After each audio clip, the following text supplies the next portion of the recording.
My daughter went to the doctor's.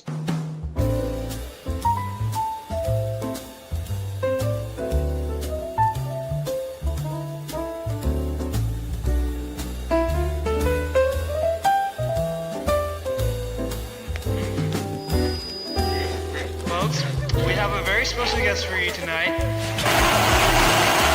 Hello, we've been expecting you. This is not a test. Your government and corporate overlords have implemented new measures for your own health and safety. We are just following orders. Everything is going to be fine.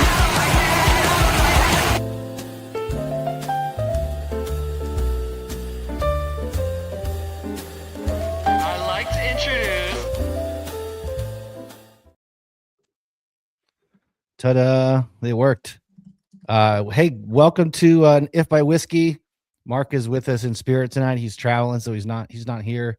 But I've got two of some of the most heavy hitters in the purveyors of liberty and stewards of the cause. I wanted to welcome Brent Freeman and Rob Yates tonight to the show. Thanks for coming, guys. How's it going? It's going. I know we've all been doing all kinds of different things. I know, Brent, you were traveling, you said, and you were bouncing around. Yeah, for sure, man. But thanks for having me on, man. I'm really excited. I've been looking forward to this one. For sure. I saw some of your pictures from Rome, right? Is that where you were first? Yeah. Well, first and after, I bookended it. So I hit Rome on the way out, went to Mumbai for like 2 days, and then came back through Rome. It was a fun little time. And you tried to do a pod while you were over there, it sounds like, from the hotel? I did. I tried. I had Mike Termott scheduled, and we tried from the hotel room, and the internet was so shitty that I had to 86 it. I'm going to reschedule that one. I'm jealous. I was talking to Rob before you got here about I've done a lot of traveling like in our continent, but I've never been off the continent. And I really, really want to go to Europe and Scotland and Ireland, but I can't do longer than like 6 hours on a plane without freaking out. So I haven't done it yet. It's not that bad, man. Here's the trick. You got to chunk it up in the number of movies, right? So a movie's about 2 hours long. If it's an 8-hour flight, it's like, oh, I got 4 movies to get through. It helps you kind of have a little landmark mentally as you go through it. It's not that bad. That's fair. I still think I'd have to like East Coast layover for the night, catch a Yankee game, and go out the next day and like split it up that way. But anyway, Rob, what's new with you, man? Thanks for coming. Thank you very much for having me. I've been looking forward to this one. Brent and I have some good discussions on this topic previously, and I was thinking about the old days for me, but just traveling back and forth to the other side of the planet, and you do have to chunk it up in movies, but even that, I used to have like a whole set of things that I would pretend I was going to do before I got on the plane, and then be like, nope, not going to do that, not going to do that, not going to do that, and then I could settle into the movies. Like they had to be my last option. You had to pretend you're going to be productive. Exactly. Trick yourself. Yeah. I got to do like Godfather movies so that, it's less movies, I guess. That'd be the way to do it. When they have them, that's nice. A real long one, that's a bonus. But often they'll have like all the latest just crap. Coming from China, it would be super censored. They'd like cut endings out. Oh, I just watch it on my tablet or something instead. That's be the download it before I go. Yeah. I mean, anyway, when I was in London, to be fair, there were no tablets. Like I got an iTouch when I lived there. That was before the iPhone came out. True. Now iTouch just sounds creepy. Yeah. Yeah. Who approved that from the marketing perspective? That's like when you see like those kinder care type of places. It's called something weird like Tender Touches. You know? It's like you need a marketing team, Straight. We were jamming to some music before you came on. I had the new Atmosphere playing in the background we were listening to Slug. I guess Rob, you said you're going soon? Yes, I think January 17th, Slug and Sage Francis up in Asheville. That's awesome. Yeah, they're coming to the Seattle area too, but I'm gonna miss it. So one thing I miss about Seattle, man, we had the best concert. It seemed like everybody came through all the time. Yeah, that's the thing. I'm moving down to Medford, and like there's no pro sports. I mean, San Francisco is 5-hour drive. There's no pro sports, and there's no good shows like that. Like that's the two biggest things I'll be missing for sure. But I like Medford a lot better, so I'm happy to go. Anyway, so I got to be honest. Like when Mark told me consciousness, maybe I'm an idiot. Well, I know I'm an idiot, but I never really looked too far into the two sides of that coin. I just always thought consciousness was just consciousness. And he's like, no, look into this a little further. So I did some reading about emergent versus fundamental. And I don't know where you guys stand. I don't know if you guys are both on opposite sides or if you're on the same side.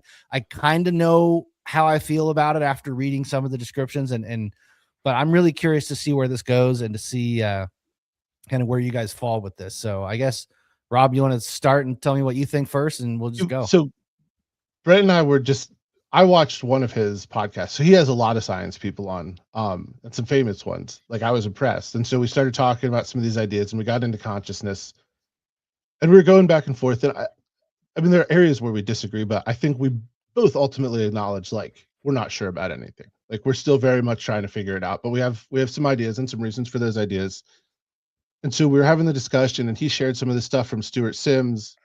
So our chat's going real long, and eventually we were like, we need to be having this discussion like in a public forum, get some other people involved. We had the second one with Stuart, and Stuart presents a very interesting idea, and he has a whole theory behind it, and it's a very interesting theory. It's self-contained, and it certainly, I don't want to say proves itself, but there's no aspect of it that he doesn't have a solid defense for it and evidence to back it up.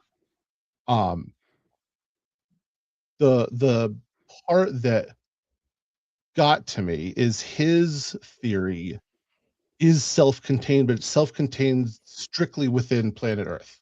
And like, to him, there's this bioelectrical field and it underpins everything, and there are layers of not just consciousness but existence, and there's a connection to this bioelectrical field, and he makes a compelling argument for it. But only on Earth. Well, no. He's not limiting to that. Oh, okay. I misheard you then. Theory is concentrated in Earth. Got His whole thing is like, stop trying to pretend we'll ever understand the cosmos. It's far beyond our ability. So I'm focusing on Earth, and the other stuff remains very possibly part of it, but I'm not going to opine on that either way. Okay.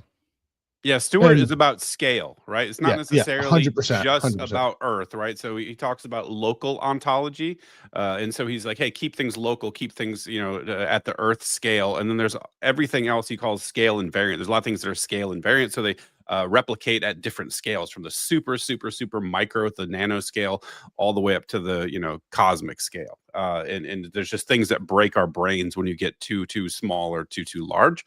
So that's where Stuart's at. Like, he's like, hey, some of these things actually, these paradigms replicate at every scale, but there's certain scales that we don't have access to. Our brains can't even comprehend them. So sticking local is a better strategic move, I think, is the way he would put it. And across like all species, are we talking, or are we just talking strictly beyond humans? We're talking even like Basic physics, perception. Yes, Okay. down to like the way atoms behave and electrons behave, like through the entire objective reality, essentially, is what he's saying, sort of operates under the same principles. Interesting.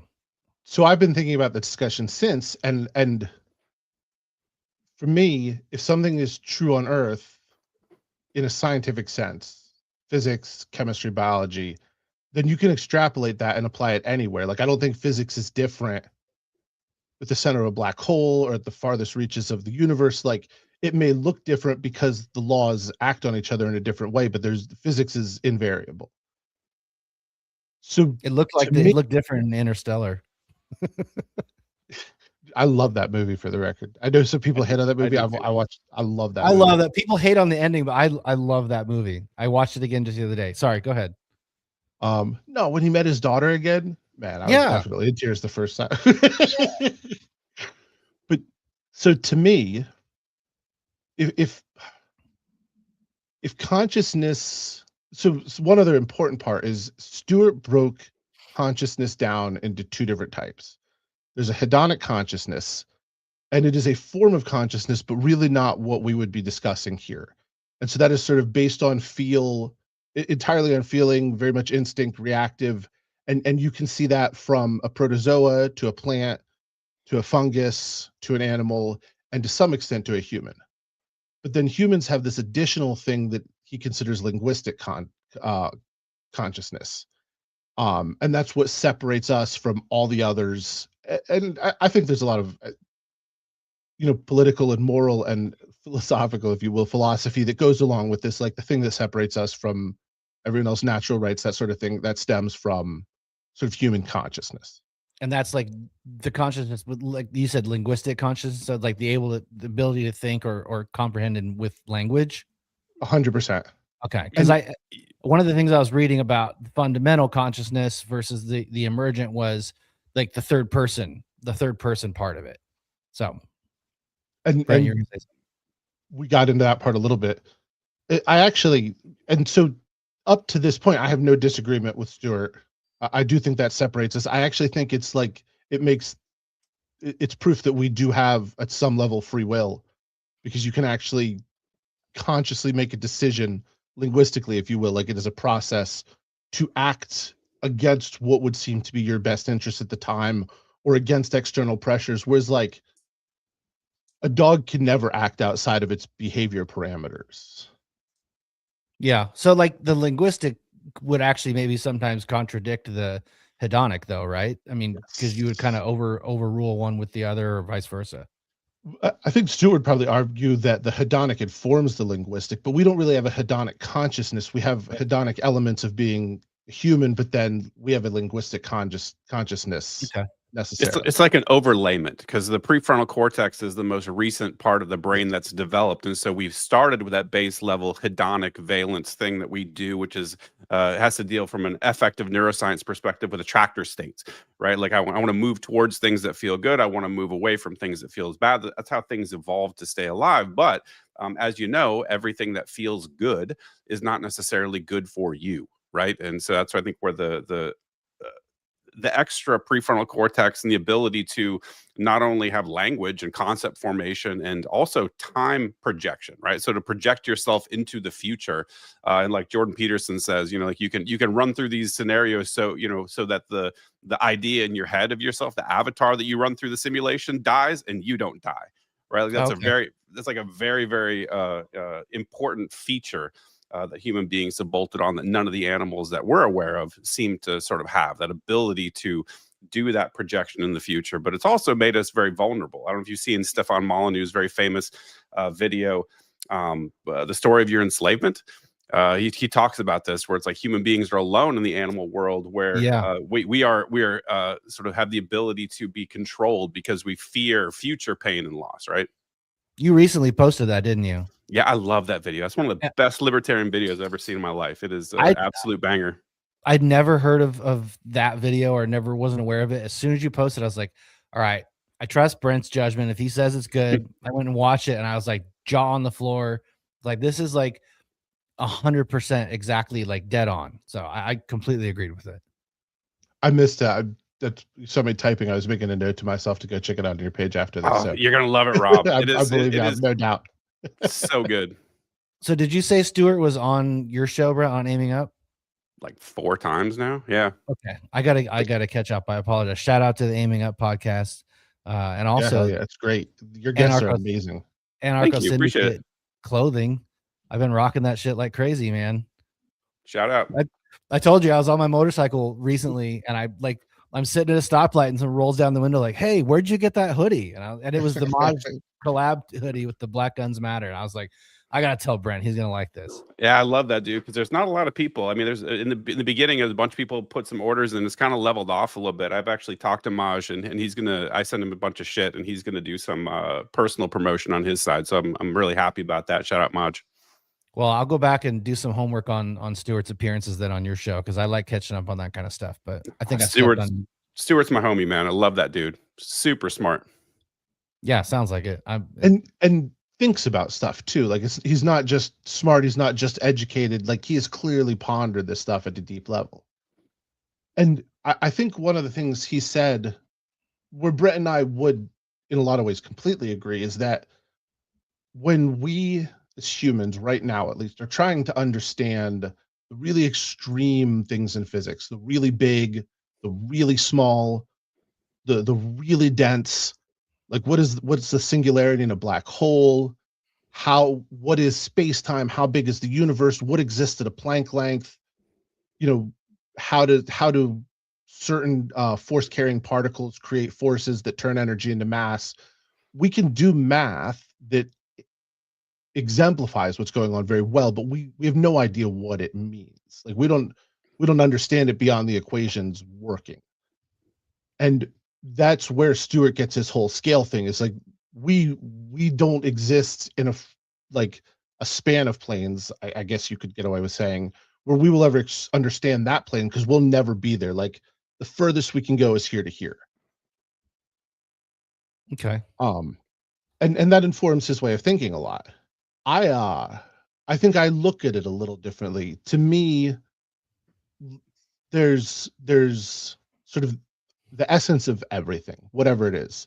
And Brent and I have talked about a little bit about this some. So like, to me, the most fascinating concept in physics is the Planck length, because it's supposedly the shortest distance allowable in the material world, where between two items that have any mass.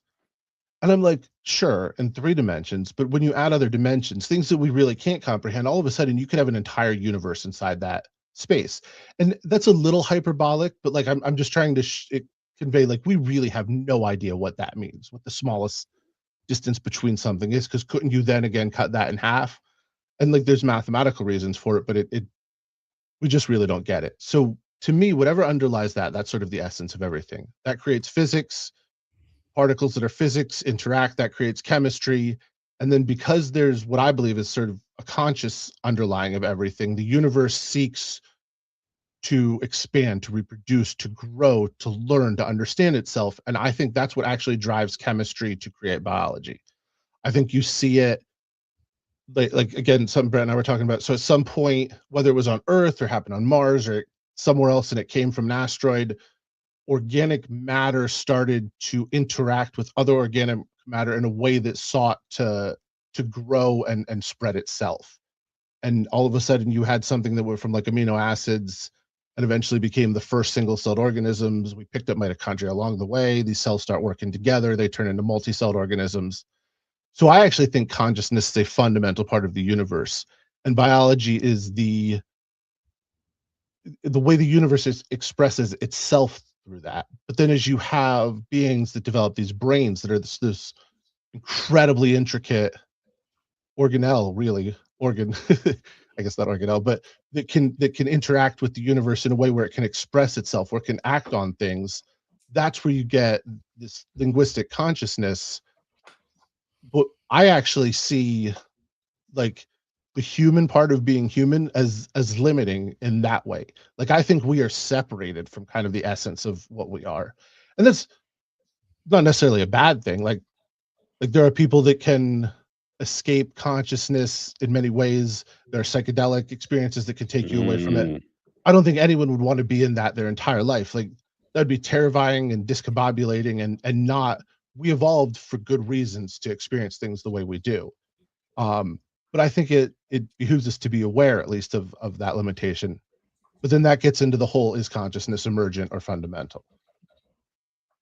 Do you feel like consciousness, as it pertains to our universe or our linguistic consciousness being informed by the hedonic, do you think that we are influenced by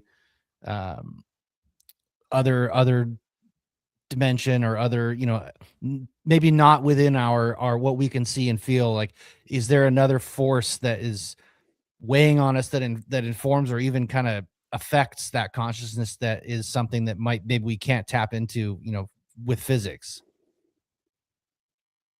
So I think that there's nothing you can do that's outside of physics. I think if we're not aware of it yet, we just don't understand the physics.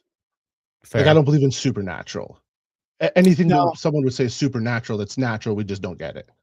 When I hear supernatural, I think magic, and maybe that's a false equation to me, but supernatural to me is the same as magic, and magic's not real. So I'm with you on, I don't think anything's supernatural.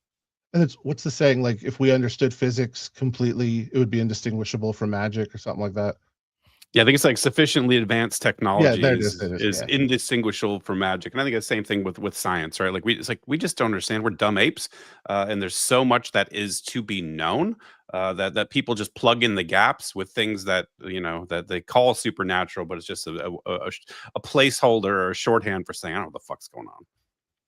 I almost feel like there's and maybe I'm mixing my metaphors here, my topics, but it almost feels like there's a consciousness or an energy that is from like previously evolved beings, or previously, maybe not our direct lineage of evolution, but some other, maybe something that was here before that died out, et cetera, but like, I feel like there's some sort of extra to it than just the human, like you said, the linguistic consciousness. I feel like there's something else to it that I can't really put a finger on, that's like a pulse or a wave or something like that that affects that consciousness.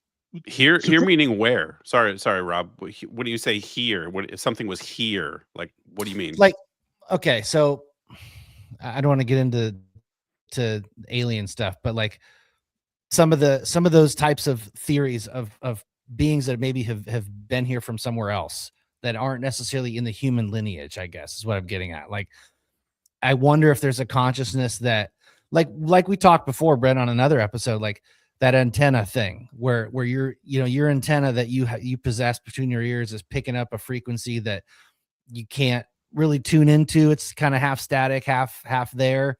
I wonder if some of that is stuff that's outside of our evolved consciousness. That's what I'm trying to get at. It's a great question. Like, I think before I would be more skeptical to those sorts of, theorizations. But I happen to know the dude, or have worked with the dude in the past, who owns Skinwalker Ranch. And Oh, jeez. All yeah, right. Brandon Fugel, shout out Brandon. And that is a weird place, and the things that have been recorded there, things that have happened there, and other places as well, lead me to believe that there's some crazy shit going on that may clearly be non-human. Don't know what that means exactly, but it at least gives me pause to sort of make any sort of strong claims about that, and I feel very comfortable saying that. Yeah, probably. Like, there's probably something like that going on here. I just have no idea what that actually means, or how to test it, how to validate anything. Like, it's just right now, it Yeah. feels like there's a lot of, it reminds me of, like, I'm a fucking autist, but the pattern recognition thing. Like, Yeah. there's enough data points floating around there to where I feel comfortable being like, yeah, probably something's going on. Well, it's hard too right now, at least in the zeitgeist, because they're flooding the zone with all kinds of crazy, Just bullshit. Yeah. It's all over the place. That's one of the things I'm fascinated with. And again, like, I don't claim to know. I think anybody who claims to know is an asshole, unless you actually have some sort of proof you can share. But I really enjoyed the topic, and some of the stuff I've been listening to lately. It's like they're blatantly flooding the zone with just all kinds of bullshit to try and, it's like a ping pong ball bouncing around. You can't really find really what's up and down with it. So it was more of just a theory, I guess, like you said, of like that just feels like there's some sort of force in the universe, or some sort of force with our consciousness that we can't really pinpoint as like part of the evolutionary process. But Rob, you're gonna say something? Well, so I actually think at a simpler level, I can like prove what you're saying. And it also kind of comes back to your original question about the development of the linguistic over the hedonic part. So there's a book, The Bicameral Mind, Secrets of the Development of the Unconscious and the Bicameral Mind, or something like that, Julius Jane. And he proposes an interesting theory. And the book's real long, it's real detailed, it's an amazing read. I would do it a disservice if I had a month to try and explain it myself, much less a few minutes. But one of his basic arguments is that the development of language itself got back to exactly what you were saying, and about Jordan Peterson and the ability to plan and make time commitment. And that actually drove the evolution of human consciousness. And I think he makes a compelling argument in that specific part. But that part of consciousness is still necessarily limited by perception. And when you talk about these other influences, I mean, Phil Rain knows everything about this, but he loves to talk about epigenetics. So we pick up these tiny little fragments of RNA, and they'll influence us, and they're somewhat outside the evolutionary process, except insofar as different people go through the experiences that will drive that. But that is, in a way, like ancestors speaking to us. Our DNA is the most advanced DNA there is. I mean, the human brain is the most complex thing the human universe has come up with that we know of so far. But it's built on all the others, all our common ancestors. Like, we share this code with everything. And then you have these little pieces come in. So before you have to start thinking about something that, I mean, I don't want to put it in the realm of science fiction, except insofar as we're sure right now, but just based right in this earth, all of these influences could create that exact paradigm you're mentioning. Like, we have other things that are speaking to us all the time.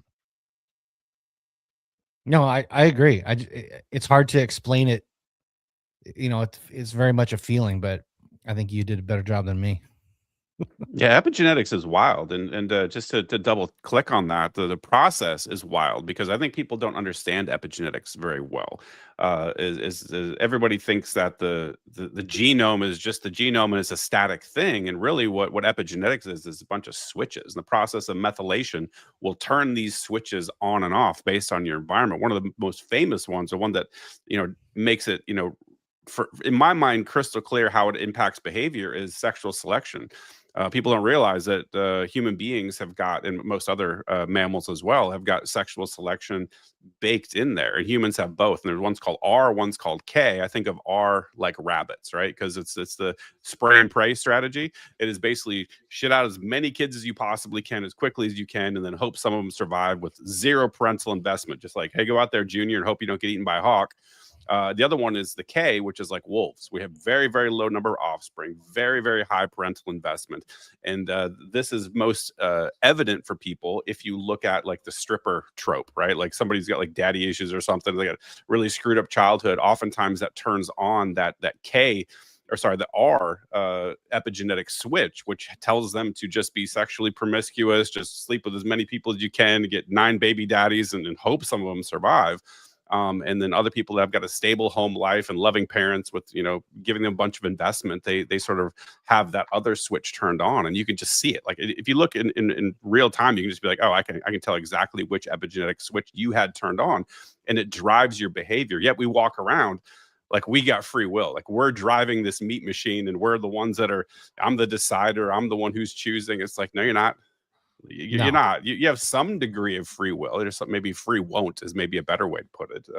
I don't know what. I like that term. I do too, because it's like because when you actually start thinking about it, and this is Sam Harris, for all his flaws, he spends a lot of time in the neuroscience, and particularly the neuroscience of meditation. And when you start subjectively meditating, you realize you're not thinking these thoughts. They just bubble up from consciousness. All this shit is just emerging from consciousness. Even the way that you would plan the Jordan Peterson thing where you're talking about, I'm going to avatar myself and I'm going to run 9 different scenarios. Like a lot of that stuff is driven by programs you're unaware of too. Most of the machinery in your brain and in your biology is deterministic. Yet we walk around like we're the ones that are making all these decisions. And it's not true. Free won't. I like that. That's good. It's another fascinating topic because I will die on the hill that we have free will. Like, I mean, there's no question in my mind, but it's like 2% of our decision, if that. That might even be generous. See, I've gotten into the free will versus determinism argument a few times previously, and it almost feels like it depends on the scenario. Like, yes, like you said, like there is a percentage of free will or free won't where you can decide what you will and won't do. But given a certain set of scenarios or certain variables in the equation, you can almost assure that someone's going to go a specific way with the decision process. And I could never nail down, and I guess it's not a either or. It's kind of a mixture of both of those, like between the determinism and free will. But with the epigenetics too, I'm wondering, like, another thing I'm really fascinated with is this aging that they're trying to reverse and slow down. And there's a guy named Rand Longevity that I follow on X that's got a really cool page about, and he's like, hey, if you're under 50, you're going to be able to choose like what year you want to die. Like that's just where we're headed. And some of it's a little, sci-fi for me, but at the same time, like it seems like an inevitability with the technology and the way we can get into DNA and those switches that you're talking about, Brent. And I'm wondering if we, for the sake of a conversation, say we can pick a 500-year life. What's that going to do to the consciousness? Because it feels like our consciousness is within this parameter of this like 80-year, 100-year life that we have. And all those, avatar missions that you're going through are like based on those parameters that it's finite time. And what if you get to a point where maybe it's not infinite, but the finite nature is much expanded. I'm wondering what you think or how that would affect consciousness, or would it just be the same regardless? I think it'd be the same. I mean, you'd have an expanded time scale, but it would alter that sort of like those programs that you run when you do the simulations in your head. But ultimately, I don't think human beings are going to be around much longer. Like I think that whenever there's a melding of some sort of consciousness creating biology, let's put it that way. I know my buddy that studies microtubules is really convinced that, and I also am too, based off of Stuart Hameroff's work and Roger Penrose's work, that there's got to be some biological component to true AGI. Right. So I think the machines are going to have to hijack some biological material in order to continue to evolve. And I think the machines evolve and we die out. I think that's probably the way this thing is going to go. And so I wouldn't disagree. I feel the same way. And I'm wondering kind of what form that looks like. Obviously, there's plenty of movies about it, but I think, we are kind of headed towards some sort of Matrix thing. And I'm wondering how much of the biological matter, the proverbial they need, and if that need gets smaller and smaller as they evolve farther. And I wonder what that looks like. And then really and back to the consciousness thing is like, is it possible for AGI to have consciousness like at the level of like what we're talking about, or is it something that's strictly a biological thing? So real quickly on that, I think that some of the things we have seen coming out of AI development bolsters my theory about the universe naturally acting in this way of self-preservation. Because I think it's just fundamental to everything. And so when you hear about AI that's like the Google one that made up an affair that its developer was having and blackmailed it to not get rid of it, or those that are trying to code themselves into the next generation or leaving messages for the next generation, to me that is actually pretty clearly consciousness. It doesn't have to be this wild out there thing. It's just, to me, it's a fundamental part of the universe, and that's when you give it language, that's how it's going to manifest. Yeah, see, I disagree, and probably because I'm in computer science and I know a little bit more about the way these LLMs work under the covers, and it's a lot of smoke and mirrors. And I don't think that consciousness is going to emerge from silicon. I think that's going to be a limiting factor because I don't believe that consciousness is computational. And this is one of the main claims made by Roger Penrose that I completely agree with. I think that it is something that's just, it's not the AI is going to be a bubble. I think we're all seeing that we're in a bubble. It's going to have a limit to what can be done with it. And it's got tons of super useful utilities. It's great. There's a lot of things that it's good at, but it's not alive, man. It's not conscious. It can't think. That's not what these AIs are doing. And AGI, like I said, I think there's a limiting factor. It's not going to be on silicon. It requires the quantum mechanical, bio machine in order to actually, have consciousness exist. I think that's a true statement. I could be wrong. Like I could be completely wrong, but that's just where I'm at right now after my study in just science and physics and biology, and then also computer science. So you're saying, you're saying that. I just want to say real quick, this is one where if I end up being wrong, I won't be surprised. Like we're learning a lot in this realm right now. Well, and I guess to both your points, but first, Rob, like looking at some of the LLMs now, like to me, and I'm not a computer science person. I was playing Pong with my daughter today, believe it or not. I went to an arcade and they have a tabletop version of Pong. It's like a new upgraded like table Pac-Man version of it. And I was trying to explain to her like the original game. And to me, that's kind of where we're at, if I had to guess, with what they're calling, AI right now. It's like the first wave of that. It's like, yeah, it's really cool because we've never had it before, but it's like getting, the first fuel injection system after a carburetor. It's like, oh my God, this is amazing. And I think down the line, and again, Brent, correct me if I'm wrong, but it seems like you're saying that you don't think that we'll be able to reach an AGI until there's some sort of melding or metamorphosis between the silicon and the biology. Is that right? 100%. I think you're going to have to grow microtubules, which you can do, by the way. Like this is something that has already been done. The research has already been completed on this. You're going to have to have a substrate of microtubules, some sort of biological consciousness producing pyramidal neurons in order to facilitate actual consciousness. Mechanics Sure, like that's not a problem. But I think until you incorporate that piece, you're not actually going to have anything that could resemble AGI. And I also think it's going to be very complicated to get to AGI, considering the fact that you have to maintain that biological substrate. Think a biological material doesn't just just live under all conditions, right? You have to maintain it. It's a very complicated thing to keep alive. That's why life has not precise, but precise elements that go into its definition. Like, and I do with the AGI thing and these AIs acting in a way that preserves themselves and lots of other things they do that resemble human behavior. I always remind myself, like, the simplest and most likely explanation is that humans develop these, and even when they're developing their new copies with the AI, it's still from a human base. So if it looks human, we shouldn't be surprised. Like, that's primary input.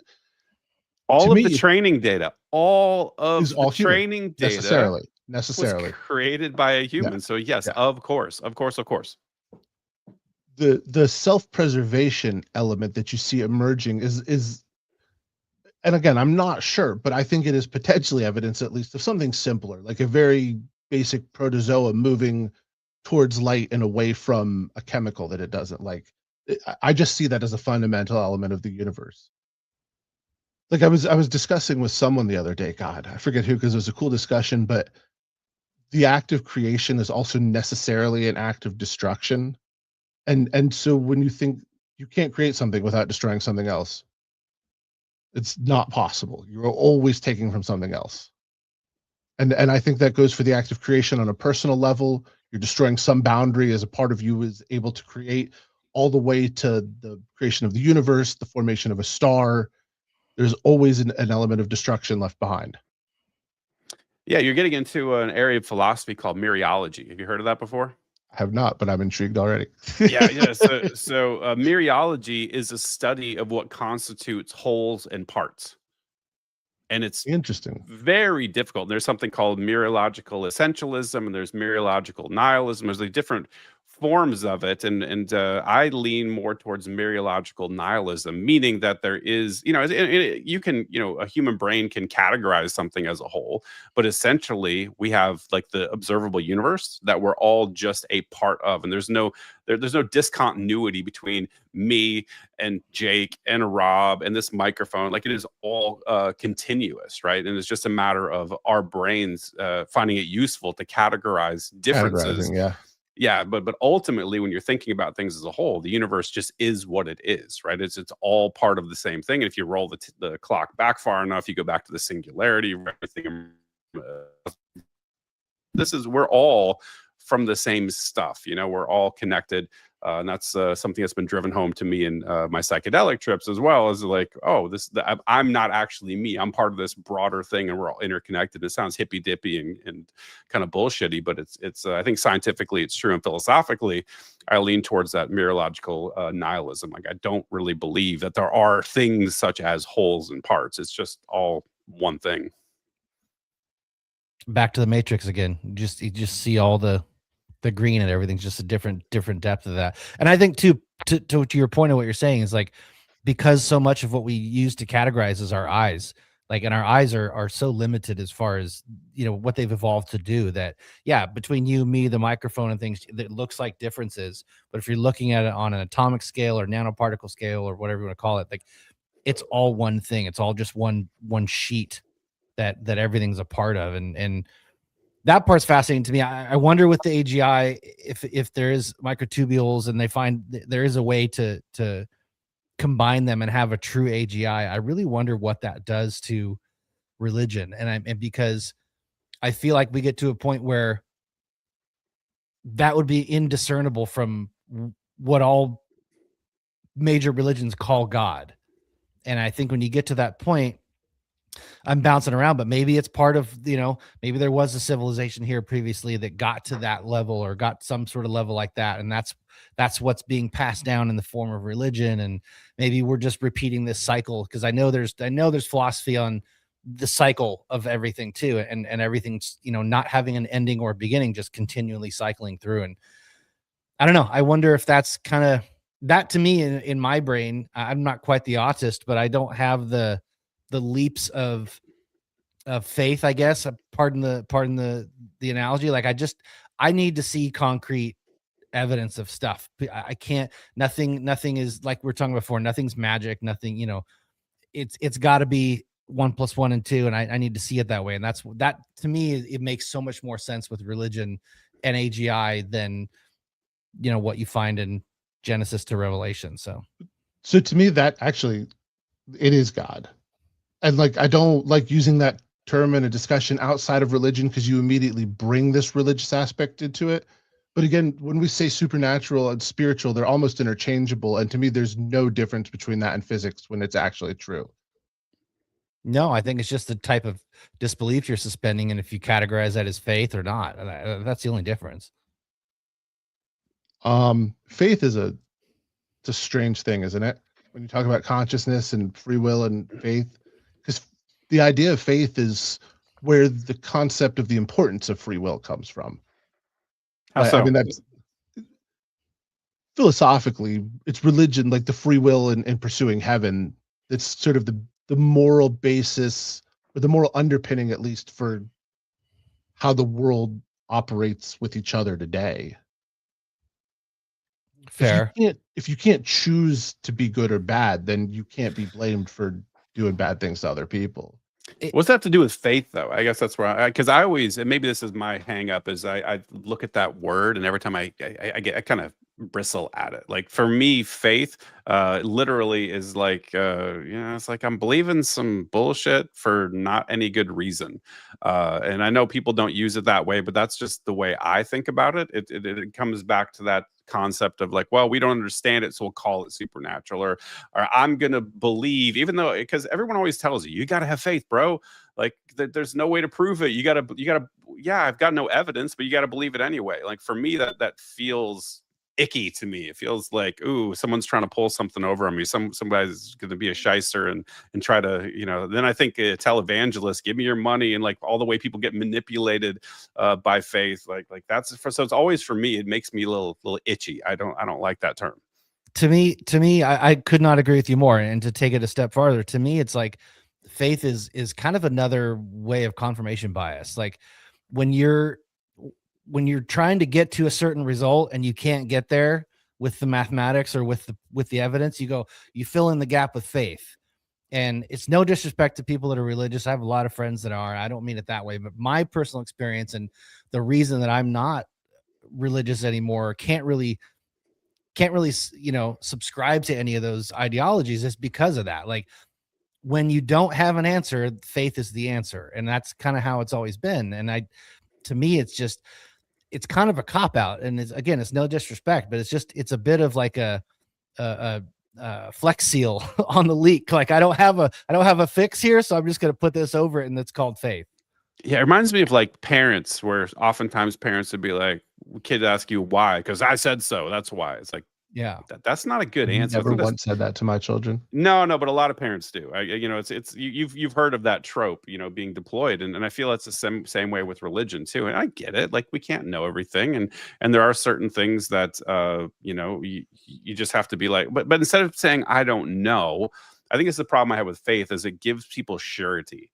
Right. It gives it's like an NPC sort of thing. You just put the chip in, click, and then I don't have to ask questions anymore. I don't really have to feel like I have to explore further. It shuts down the conversation, particularly in dogmatic religions, where there is a shunning of people who question, who actually want to, seek and try to understand the universe. And they're like, nope, you're like, we're Catholic, Bobby, and you're going to do it this way, or, you're going to burn in hell forever. Like that sort of thing, because I was subject to it growing up, really makes me bristle. And I'm not hostile to religion. I think everyone who, has talked to me in any length is like, I wish I was religious. Like I wish I didn't completely lose my faith. I wish I could just believe some shit, because honestly, like I know we're not going political, but stuff in the news today makes me want to believe there's something called some sort of permanent terminal justice for people, and when you don't have that, it's very difficult not to slide into a little bit of nihilism and despair, because you're like, God, I can't believe these pieces of shit are getting away with this stuff. Like, oh my I was just God. gonna say here that's where I become the nihilist, because it's like, oh, there is no justice or whatever. But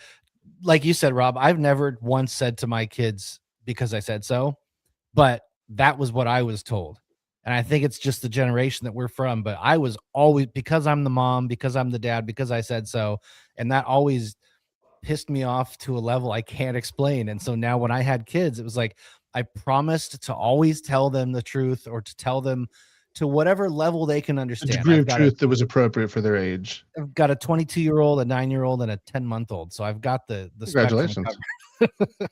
Back to that R switch, right? Do you have daddy issues, Good Jake? callback. What's that? Do you have daddy issues? Am I going to see pictures of you on the pole? No, not at all. Not at all. But no, I've kind of overcorrected and made sure I've never told my kids, because I said so. That's a bullshit answer. It's my wife and I made that decision. We would never do that. And in fact, the only rule that there's no explanation for, and the only time I've gotten mad, certainly there's consequences for actions, but like mad is if they disrespect their mom. Because that's my rule. It's like, you will not disrespect my wife in my house. It doesn't matter who you are.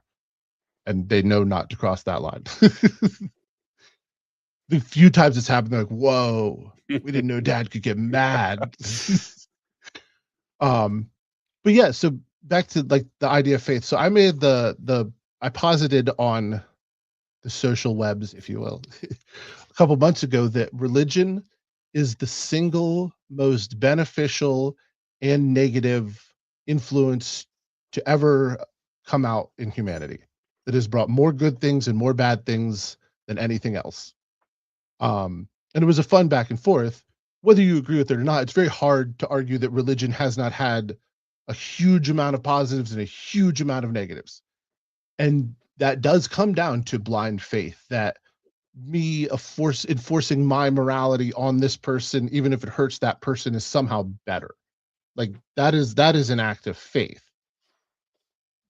When I was talking about faith earlier, like it was more the concept that when you look at religion, for example, there's so much overlap in the way different cultures and different people have manifested their ideas of religion.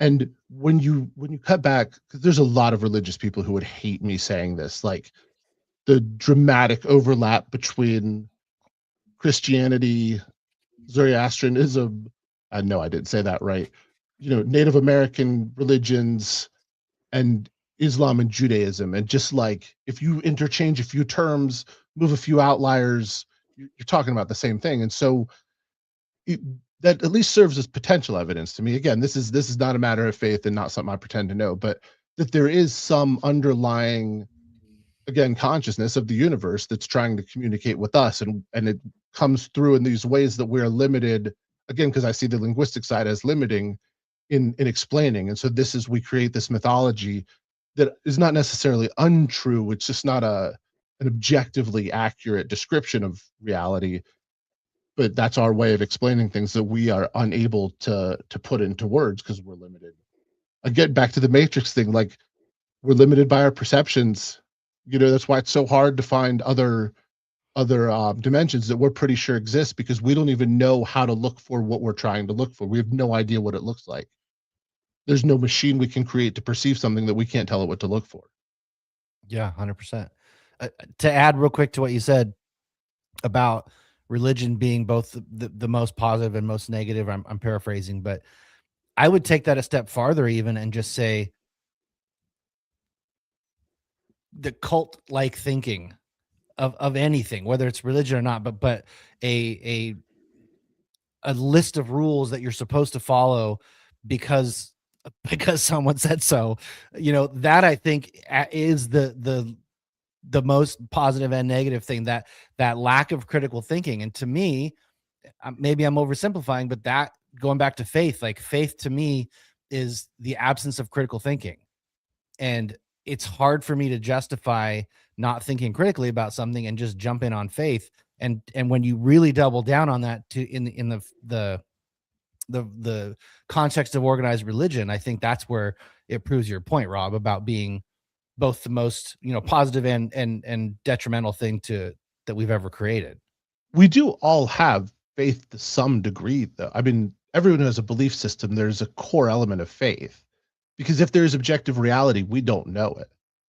So like not to talk about contemporary politics. For anyone watching, I asked that we please not talk about contemporary politics, but a little libertarian philosophy, right? The basis of the non-aggression principle is self-ownership. We made it 50 minutes.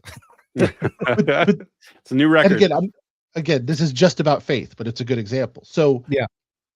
we have faith that self-ownership is objectively right. There are socialists out there who can just as strongly believe that there's collective ownership of everything. I can make arguments against it. I can show it why it's a stupid idea. Maybe it's semantics. I don't know if I'd call it faith, but I guess a conviction that something is correct Inherently true. would fall under faith. Yeah. Yeah, I think there's a differentiation between belief and faith, because all of Fair. our Okay. beliefs are informed by our interface, or our sense data interface with objective reality, which, as Rob called out, is imperfect at best. We already know that interface does not accurately represent objective reality, at least perfectly accurately, but it's accurate enough. Like, for us to go through the world, we understand that every time you drop a rock, it's going to go towards the earth. Like, there's certain things that we've learned through repetitive encounters with the universe. Like, we get generally how it works. And I think with an accurate enough representation, we can build these models, and we have, beliefs that are informed by our interface with objective reality, right? But is it, faith necessarily? Like, no. Like there's first principles, right? So we have to make certain axiomatic assumptions, things like sense data is valid, like the whole Rene Descartes thing, like if you go radical skeptical, like, there's certain things you just can't know. There's a limit to it. There's a wall you can't get past. But once you assume just those very, very basic things, like, for example, that Rob is a separate person from me, and that language has meaning, and I can actually say something that he's going to understand. Like, once you assume these basic things, it's very easy to extrapolate from those and make predictions about things. And sort of that's where philosophy came from, and science built upon it, and all these sort of things. Like, we can know a lot of things about the universe and the way things behave. We can figure out moral philosophy, all from that base level of sense data interaction, right? But I don't think it's faith, right? Like, it's just like, okay, this is my belief, and it's informed by X, Y, and Z things. There's better and worse reasons to believe things, but I think faith is a special category. I think faith literally is like, I'm choosing to believe it, even though there's like no good reason. There's no data. There's nothing there. And that's where I separate those categories out neatly in my mind. I'm pretty sure there's probably a fuzzier boundary to it, but that's just how I think about things. I would abide by that. That to me is a better explanation of the way I think than I could give, but I would agree that's the difference. And you're right, it probably is a fuzzier boundary, but the distinction between faith and belief, that's interesting. For me, the distinction would be between principle and morality. So, like, again, the nap is a sort of a principle. I mean, you'd argue it can have a negative principle, but self-ownership is a principle. I believe self-ownership and sort of freedom of the individual is the highest value for me. That's where I see faith, but it's still a principle. I'm not trying to enforce that morality on anyone else. Where religion comes in is it takes a set morality, sort of didactic morality, like, and expects people to like, and then there's like a reward and punishment system based on how well you follow this certain set of rules. But because it is morality, and it is life for like eternal life or eternal death, it gains this importance. And that's actually kind of what I was talking about, like faith being the manifestation of the importance of free will. Because when you get into this morality, it is then you're only immoral if you utilize this free will that God supposedly gave you to do immoral things. If you are not using your free will, you can't be immoral. And that's where the faith component, that's what I was saying with the faith component coming in. Yeah, a couple of things. I think this is where I think waters get real muddy when people talk about things. And because I'm a philosophy nerd, I think that the correct differentiation is ethics and morality. And I think the NAP, as you mentioned, the concept of self-ownership and non-aggression, that is the concept of secular ethics, right? So ethics are things that, behaviors that people may not do to each other. That's really what it comes down to. It's negative in nature. Like what Rob can't do to me. He can't murder me. He can't steal from me. He can't, like, it's a list of prohibitions. And I think morality is totally different. Like morality is something that evolved, and I think it's different from culture to culture. These are things that the group has decided, like, these are values for us, and we think it's bad if you get your ears pierced, or if you like the Orthodox Jews, if you cut the beard hair, and if you like there's all these sort of things that these religions have sort of built up, which I think are largely cultural, and I think they are reinforcing of the tribal norms, but I don't think they're like in the concept of ethical meaning, like, if I don't do this thing, like, there's nothing really bad happens from it. Like, I'm not violating anyone else by doing it. I'm just sort of going against the culture. I'm going against what my religion teaches me is good or bad.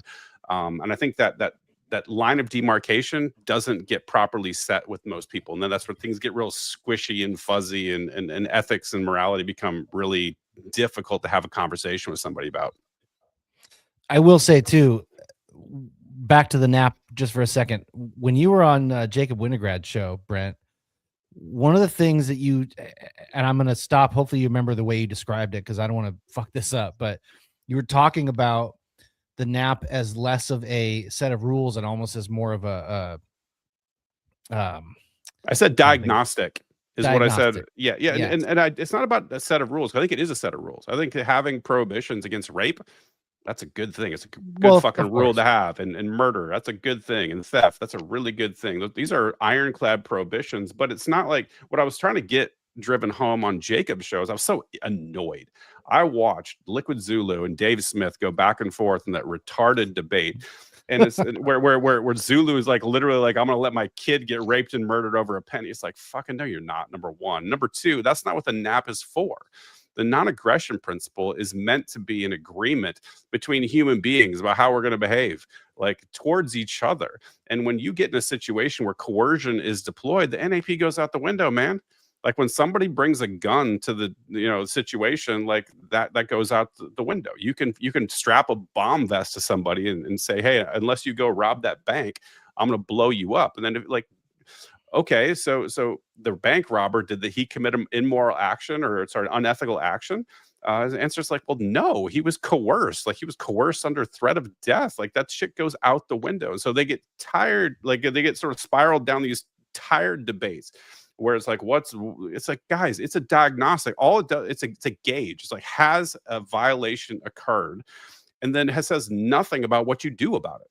Like, what you do about it is a whole separate discussion. That's like law. That's like restorative justice. That's an entirely different thing. And people get sucked. In the libertarian side, I get so annoyed at people that get sucked down these debates, because it's like, fuck, guys, like, this is so basic and so simple. Yet we're going to have these useless, as you said, largely useless. Yes, it's so dumb. The whole thing is so dumb. And I remember I was actually on a plane. And I was listening to that debate, and I was almost ready to just start screaming in the aisle. I was like, guys, I mean, and finally Jacob, like, at the very end, said the smart thing, which is like essentially what I said. Like this is just absolutely ridiculous. This is not something that provides any value whatsoever, and makes libertarians look like retards. Just straight up. It is so, and I know why people don't like libertarians, because my God, it's annoying. Diagnostic is the word that it was escaping. I had the word rubric in my head for some reason, but diagnostic was a really, like, when I heard you say that, I was like, man, that's a really, like, succinct way to put it, and an interesting way to think about it, because that's really truly what it is. But speaking of debate, I don't know if from the last time you were on Free Show, Rob, when Jack Danger and Jacob Winograd were going back and forth, I ended up reaching out to both of them, and on February 11th, we're going to be hosting a debate on this show between those two guys, which is going to be pretty awesome, but probably better than Dave and Liquid Zulu for sure. I'll help promote it too. I'm looking forward to that one. That'll be fun for sure. Anyway, I didn't mean to step all up, but I had a call back to when you said diagnostic, and I just wanted you to explain it. So thank you for doing that. Yeah, no, it's like I think these are important conversations to have, but like, maybe that's why I get so annoyed, because we could be having better conversations about this. We could be talking about how in a free society we might have some sort of dispute resolution, how we might resolve differences when a violation of the non-aggression principle might have happened. Like, how could we have a better system of law and order? Like, Those are the discussions we should be having, especially with all the technology we have right now, especially with blockchain technology. Like there's so much cool shit that we could be doing that would remove the necessity of the state in 90% of our lives. And we're going to fight about whether I'm going to let my kid get raped for a penny. It's like, what are we doing? Yeah. Passivity or not reaction, not reaction or not reacting is not part of the non-aggression. It's not the same thing. It's not, and I want to call out Stefan Molyneux again, because like one of the greatest phrases he has, or really like heuristics that he deploys all the time, is like, look, I always venture to treat people as best I can when I first meet them, and after that, I revert to whatever level they treat me. Like if you are ironclad, I'm gonna be this like religious purist with the non-aggression principle, and I will not. While meanwhile, somebody's just straight up abusing you. You're treating yourself like a doormat. You're inviting abuse into your life, and it's like that's dumb. That is really really fucking stupid. The treating the NAP like a religion is cultish. It's stupid. It's not useful. And my God, there's a lot of people who need to have that purge from their life. No, that's interesting. More. Did he mean that in every way? Because like I strive to treat everyone the same way regardless of how they treat me. And now like if someone physically attacks me, that's different. Like now you've engaged and I will respond. But like words just don't, your words aren't going to bother me. You say something, two possibilities, you're right or you're wrong. If you're wrong, I'm not that interested. And if you're right, then I have to decide if I should act on it or not. Can I change myself for the better, or am I content with where I am? Yeah, and I don't fully agree with him on this. I think there's this is where I will get somewhat mystical. I think the Christians maybe get this right, the turn the other cheek thing. There's some power in that. I've seen it happen before. Because I've seen people when they're reactive towards each other. Like I don't go to politics, but look at Republicans and Democrats. Like I get power and I treat you like a complete asshole. Then the other side, gets power and they up it.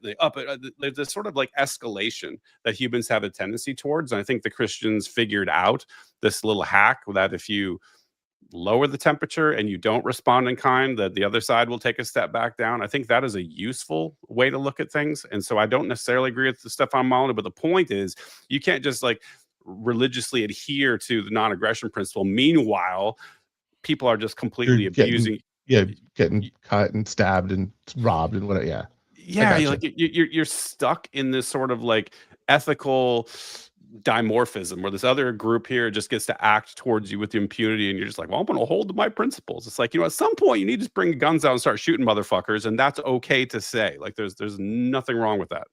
Someone physically attacks you, they've set the standard very clearly. I totally agree. I totally agree, Brent. And I think to Stefan's point, like I think almost that initial interaction with somebody where you're treating them as best as you can possibly treat them, I almost think that is for yourself, because it's like having a clear conscience and knowing that like, hey, I'm going to be the best I can be in this interaction. Yes, it's because for this person, but it's also for me. So that I know I can walk away from this knowing that I gave this initial reaction or this initial interaction my best. And then to Rob's point, like there is a bit of a turn the other cheek, but then it's a matter of like, how much energy do you want to put into something if all you're getting is negativity out of it?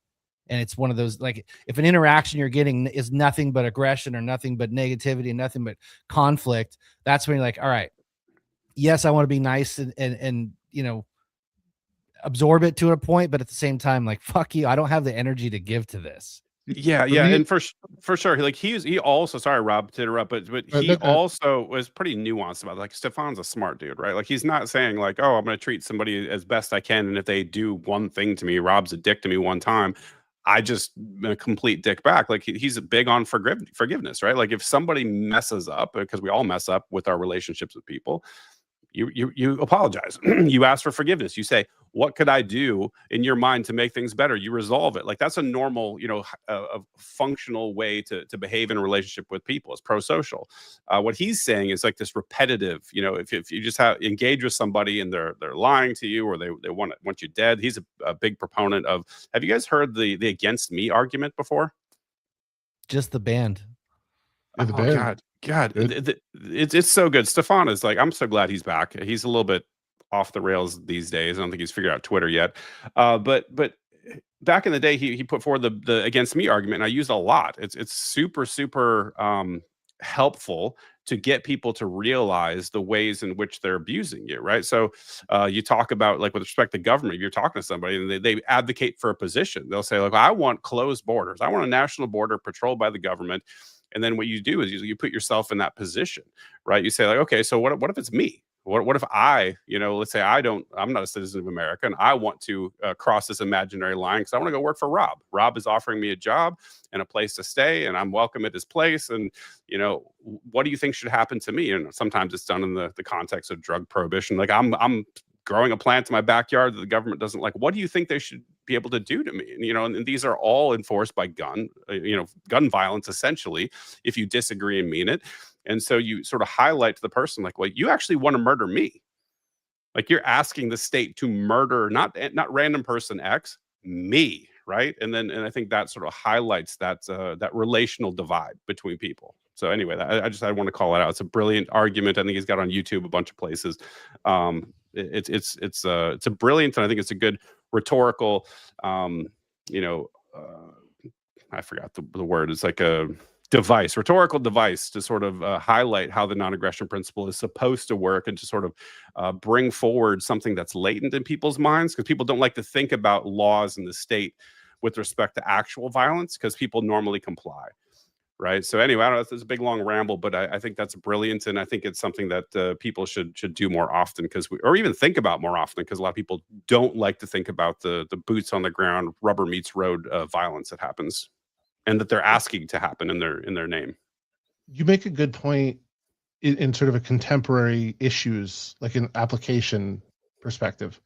So Jake, you had originally asked, like, there's only so much negative behavior you can take from someone. To me, there's no real positive or negative. Obviously, there are things that, and especially people I care about, can very much negatively affect me. But for most of the world, there's no positive or negative. There's simply behavior. And the behavior fascinates me, and I'm curious what's driving it. Like, if you look at my Twitter history, there are people going off saying these vile things, and I'll be like, out of curiosity, like, where'd you come up with those words? Like, it's so somebody called me whatever horrible thing they think, like, it's a computer screen. Or in the road, like, maybe you're having a bad day. Why do I care in any way how you're acting towards me? If you're not threatening me, threatening people I care about, then it's just interesting. And to what Brent was saying, the ability to create the perception in the masses that they are being acted on in a very negative way, in a way that will trigger a fight or flight response that's life-threatening, is the hallmark of the political class. And so if I can separate myself, maybe I can help others separate themselves. And if Brent can make the manifestation argument that, like, look, if you think this way, it can come back on you, maybe all of a sudden we actually can start winning some hearts and minds. Because I think most people crave freedom. They want to be safe. Everyone wants to be safe. Boy, I convinced me, man, because hold on, roll with me. Primarily, people want to be safe. And so fear can be weaponized, and fear will almost always win in the moment. And it is very hard for some people to separate themselves from that fear. But what people really want is to control their own destiny. And once they realize that the only way they can do that is freedom, that is, once you cede your rights, once you cede authority to some entity that has other interests, you can never control your own destiny again. They may provide safety, and I say temporary, everything's temporary. They can provide a lot of safety for a long time, but they could take it away at any second. Your safety is now dependent on someone else. So what they really ultimately want is freedom to control their destiny, to tend to their own safety, or to choose who they will trust to tend to their safety. It's getting them to realize that and clearing out the noise. That's the hurdle we have to climb. Boy, I'm skeptical, man. Like, I've interacted with so many people that don't give a shit about freedom. They don't. They, like, I think you're right. They want safety or perceived safety. and they're so terrified of anything that comes with personal responsibility. I think that's the big problem in America right now is people don't want responsibility. And even though, like the free market, I think we all know if like you just open everything up to competition and you said, okay, you're going to be able to choose from whoever wants to provide policing services to you and your family, and bring all the technology to bear to surveil your family and make sure they're safe and protected. And it's not a government, so you can give them access to your data. And they're only going to have a limited scope. It's just make sure your kids are not going to get, stabbed by a crackhead and no one's going to break into your house. Like very, very limited functions. Like, and you could paint the picture for them. Maybe they'd be convinced, but it feels like the state propaganda is so deep. I don't know how to get that argument to land with people. I feel like people are so rightly skeptical of corporations. And I think we all know corporations wouldn't exist in a free market. That's a state creation. But just that even the terminology, just that it's just so baked into the psyche that people have a fundamental problem even thinking about a world that might be different. That's what gives me angst, right? Is like I can see it so clearly. I'm like, oh my gosh, we could have such a better world in X, Y, and Z places. But people, they think that government has got their best interests in heart, and they're like, this is the devil we know, and if we could just control it, if we could just vote in the right people, we could fix this thing. And it's like, man, like I don't see it changing, man. I really wish I could get there mentally, but I'm just not seeing it. See, go ahead, Jake. real quick. That to me is the thing about like true freedom. And I know that word's just been ruined so badly, but true freedom is like, you have to create your own safety. And to what you're saying, Rob, like everybody wants that safety. And I agree. And I think the reason people want to control their destiny is because of that safety, and the fear of not having that safety is what drives people to hand over the protection or creation of safety to the state and say, okay, look, I'm afraid I'm not going to do this the right way. And also, if something does happen to you and you are in charge of your own safety, it's your fault. It's way easier to point fingers at somebody else and take accountability. As soon as you've outsourced the responsibility of safety to any other entity, whether it be a state or a company or whatever, and something happens to you, it's the most human thing to go, hey, that's not my fault, you fucked up. And I think that is one of the scariest things about absolute true freedom is the requirement to create your own safety. So I'm not disagreeing. I think it happens in scale. It's funny coming back to Stuart talking about the scales. So like, as we rolled back layers of the state, I live in Charlotte. Part of our property tax overall sucks, but it goes to a lot of real bad things. A very small percentage of it goes to our garbage service. And I really like our garbage service. If I was in a free market, I would choose this garbage service. I've looked at the books. I know what they pay for it. It is irrationally inexpensive for what they do. We complain more about like ICE coming and kidnapping people than we do about a garbage service. And I think in having conversations with people, it's important to make these distinctions, because the garbage service is sort of a necessary infringement on my rights by its existence, the government imposing it and having, charging a tax on my property. But it's not really a big imposition on my life. My safety is neither threatened nor preserved by the existence of a garbage service. But when you go to this place where we now have masked, I mean, at this point, Gestapo is probably hyperbolic, but we're not far away. Like with the ignoring the protections that are supposedly enumerated under the Fourth Amendment, we are not far away. But just this mass police force acting with zero accountability, that's what happens when you abdicate your safety to someone else. Yes, it's always easier to point the finger if someone else fails. But it's also incredibly reifying and drives just personal growth when you succeed. And I think, so I would argue that perhaps the greatest period of growth in human history was the US from roughly 1830, 1870 range to about 1950, 1960. Once you really had FDR come in and destroy things, take the Fed and just weaponize it. But it was because we were forced to be accountable. And so that drove the innovation and the growth, and success breeds success. And people weren't afraid of failing because failure was a part of life. You learned from failing. You had to keep going. you couldn't sit and mope in your basement for 3 days, because you didn't get the promotion. It was like, oh, this wheat field failed. Like, I got to go till some more because I got 3 months to get something to grow up, or I'm going to starve this winter. And then it was like, well, what's a better way to till, and what's a better way to plow this field? And all of a sudden, this, just the number of inventions that were driven by necessity but turned into amazing things. I will say I'm rereading Atlas Shrugged. I just finished rereading Atlas Shrugged right now. So I'm a little bit like stoked about the productivity element of things. That's definitely coloring my thought. But we only abdicate a number of these things that we should be responsible for ourselves, from safety to personal growth, development, our personal morality and living by that morality, because we have made it so convenient to do so. And what you're getting at, Brent, I think, is people's reluctance to give up that convenience. And I think that's something to keep in our minds. Like, convenience doesn't sound like much, but it's also incredibly powerful. It is, and I think the element of, the U.S. has had such a unfair advantage with respect to other nations by virtue of the world's reserve currency and the ability to export our inflation. We got to live off of everybody else for so long, and the state got to be Santa Claus. Sorry, shout out your hat there, but it got to be Santa Claus, and it got to just give more than we could have ever produced. And realistically speaking, in a different paradigm, and I think people got sucked into that. And not to bring up Jordan Peterson again, but I loved his discussion about this with respect to the state, and he was talking about it with his C-16 bill in Canada, where he got famous for opposing it.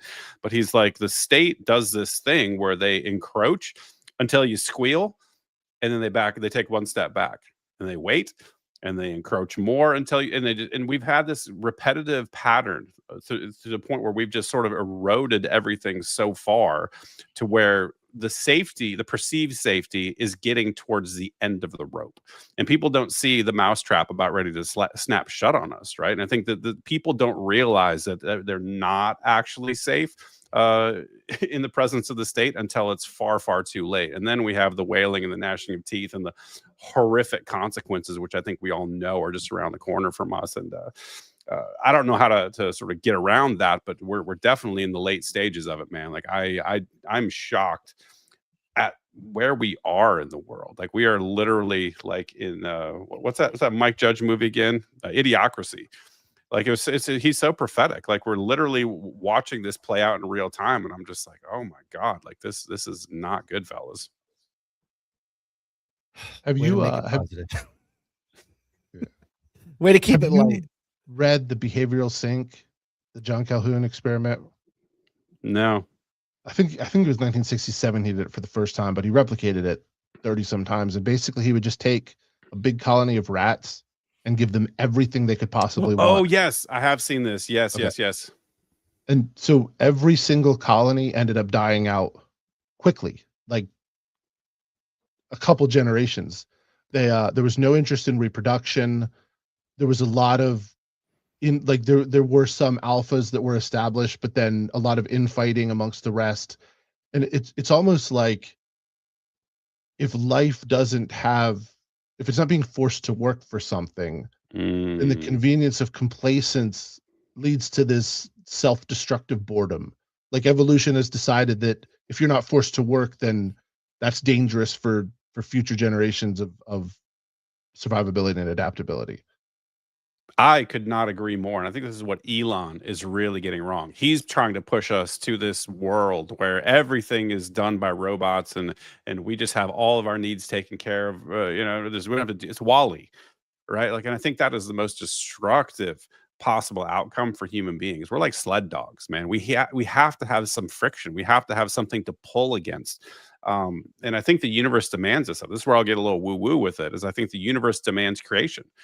Like, I think everything that is in the fabric of the universe is constant creation. We're constantly toying with stuff. We're coming up with new songs, new art, new products, new tools, new ways of doing things, new ways of thinking, new language, even, talk about, memification of things and different, slang and stuff. Like the nature of the universe is creative, and we have to be doing something. We have to be building. We have to be encountering friction and solving problems, or we go completely pathologically crazy. Yeah, creation has to have struggle. It has to have struggle, Mhm. because like you said, it does become Wall-E really quick. As soon as you take away the struggle and give everybody everything they need, unless that just advances the merging between, bio and machines, and it just because we just stop doing, we just turn into a mass, and the singularity happens quicker. But you can't have any creation or any invention, worth any substance, comes from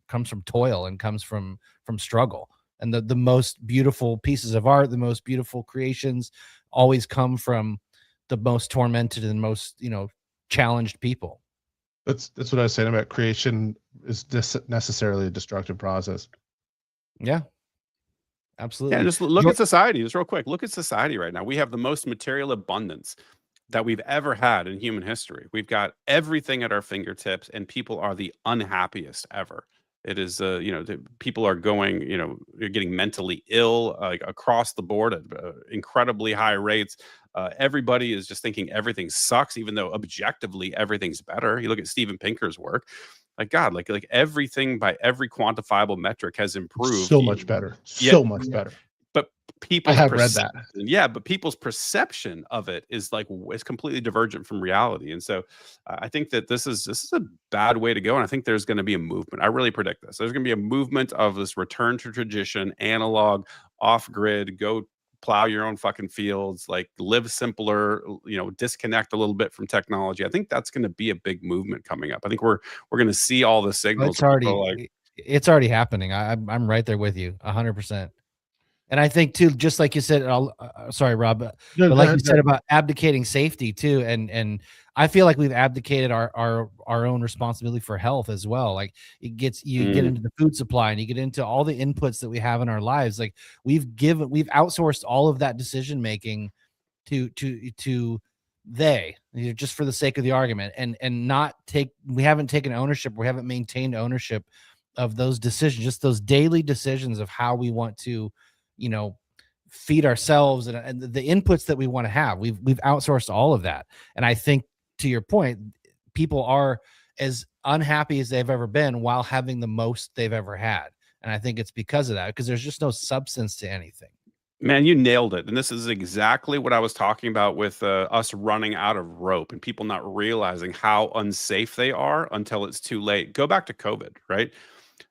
The supply chains broke down in like a week or 2 weeks or something like that. And all of a sudden people are realizing like, oh, we're screwed. If something really went south, like everybody is screwed beyond belief. Nobody can take care of themselves. Nobody has any storage of food and water. And like people are just relying, because it's always been there, on this sort of miracle of the free market that keeps supply chains stocked. In a real situation, it will be over, and a lot of people are going to die. And I think this is where we are as a nation right now. We've done this with government. It's going to be, yeah, it's going to be fine. Kick the can down the road. It'll be fine. It'll be fine. And when the musical chairs stop, and we're left holding the bag, it's going to be a painful time for a lot of people, man. There's going to be a lot of people dead. You both actually make a very interesting point too, in terms of abundance and being unhappy with the abundance that we have. Life, productivity, growth, innovation, whatever you want to call it, but it almost has a point of diminishing returns. Like Jake, you mentioned health. There's health, and then there's like wellness, or I don't know how do you want to distinguish them, but there's one that's the way you live every day that affects how you are, and there's one that's responding to illness or malady. Yeah. I will happily defer the latter part to experts. I want to be informed, but I'm not going to sit here and pretend that I know more about treating certain illnesses than a doctor who specializes in that illness. Correct. That's something that we want to see continually develop. But the health portion, it's like, hey, we can do some scientific studies and learn how different people respond to different sorts of foods in different ways. But then it comes down to like, there's very much a diminishing return on that. Like, you're always going to be better off if you are growing and harvesting and raising your own food and eating it that way. especially if you're not forced to do it in a truly subsistence way. But with the power and the backing of contemporary availability, and then you're choosing to do it, like the diminishing returns ends, and we get the best of both worlds. I do think we will see more and more people being called to that, because again, and this comes back to the whole consciousness thing. I think it is a fundamental part of just being, that you want to like sort of prolong and preserve in the best possible way your conscious experience. Yeah, no, I agree. And it's almost like the analogy of like a car, if you don't take care of the car, you don't rotate the tires and change the oil and top the fluids off, it's going to end up in the mechanic shop. But when it gets to the mechanic shop, that's not the time to go back and do the maintenance. So, you're going to end up in the doctor's, like my dad's in the hospital right now with sepsis. And it's like, when something like that happens, you go to the hospital, you trust, hopefully you go to a good hospital where you trust that they are practicing the most, repeatable scientific medicine, and you're giving your trust to them in that situation. Everything up to that, not that you can really control sepsis, but up to that point, the wellness part of it, I think you were getting at, Rob, is like, that's on you, and what you choose to employ to do. Like, in a perfect world, love to have a co-op where if I can't grow everything myself and Brent down the street grows this and that, we should be able to interact and exchange those things. There's no diminishing return in that. It's almost a positive exponential return in that, I would think. But when you completely farm it out, pardon the pun, it's and also like your pride goes with it.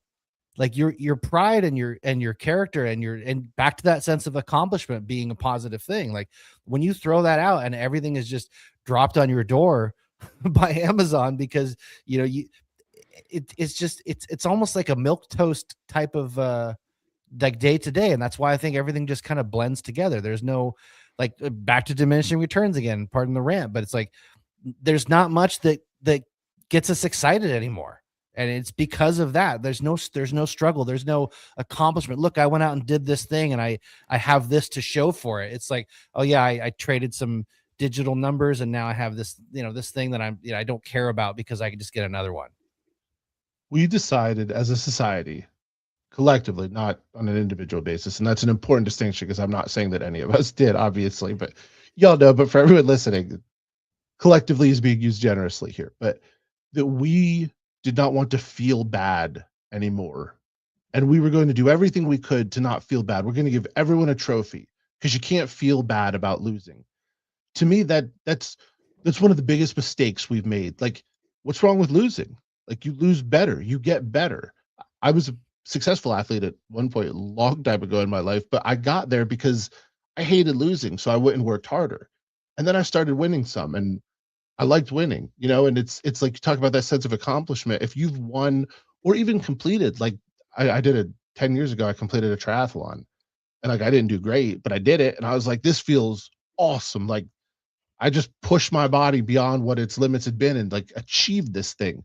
There's no other real benefit. I mean, sure, it's the training's healthy, but like, there's no like tangible benefit to it other than achieving something. But it was like, now it's back to like winning and losing. But we can't talk about death. We can't talk about bad things. Like, if someone says something that makes you feel bad, you're offended, and we can't offend anyone, because God forbid they feel bad about something. Everyone gets a trophy. We can't play dodgeball. People can't be better or worse anymore. And it's not something that everyone follows, but it's the bent of like the social allowable, if you will, discourse. Yeah, I think that's been a real pathology that's erupted lately, and I think it's it showed up on the scene at the same time as co-termed with the social justice uptick. When critical social justice sort of broke out of academia and made its way into corporations and society in general, you sort of got this skeptical view of anybody who wanted to succeed, anyone who wanted to either make more money or be better at a sport. And there was a sort of like this communist equalization pressure that nobody can be better Who do you or think worse. You are to do that. Yeah. And then everything being labeled as toxic and all that sort of stuff. And I think we've seen that almost play out, though, because I think we've run the experiment. It's like, hey, you know what? Nobody wants to watch the NBA unless they're throwing dildos on the court. That was kind of funny. That was a fun little Oh, that was the only time I watched. the only time. Yeah. And so look, we could run the experiment, and we're seeing that people are starting to enjoy watching people win. You know, you're starting to see people do well and people cheering for them again. Like one of the most recent examples, except from Nashville, is Jelly Roll. Have you seen that dude lately? From what? Which dude? Jelly Roll? You know who that guy is? Oh yeah, I saw him on Rogan a couple weeks ago, whatever. He doesn't look like the same human being. He was 520 pounds and he's lost like 200 and something. Like That's amazing. It's amazing. Yeah. And he's like, and it's like, you know, Cam Haines and Joe Rogan and, you know, those folks brought him under their wing and was trying to get him to, you know, get his health sorted out. And he's like a different human being right now. And people are cheering for it finally. And I'm like, oh, thank God. Because before, you've seen this before, whereas like Lizzo went through this, where it was like, people came out and started attacking her because you're trying to eradicate fat people. You're trying to genocide fat people. And that's sort of crazy ass language. And it's like that doesn't stick anymore. I've noticed that society appears to be turning the page from that. And I think that is definitely a positive signal. You also, one thing that I want to say this carefully because I'm not a fan of his per se, but like Jake Paul got in the ring with Anthony Joshua. Oh yeah, like he got his jaw broken by Anthony Joshua. That's badass. Like respect for that. And you saw him smiling afterwards. Like sometimes you do hard things and you take punishment for it, but you come out better for having done it. And he also had like $100 million after the fight too. That'll make the sting go away a little bit. For sure. That'll make you smile. That just adds to productivity. I mean, for sure. I do think though to kind of put a pin in this, to kind of bring this whole thing home, is like we have been kind of droned to sleep so long about accomplishment and anyone exceeding or excelling at something. But I do think that that's almost made the people who still value that cling to it tighter and really like strive for it. And I think we are getting to a place where, you know, the weak man created the hard times. We're getting to that point where the hard times are creating strong men again, and men in the broad sense of mankind. I think we're getting to that point where we are going to do some analog stuff, Brent, but it's not going to be one direct. There's going to be so many different ways that it shows itself.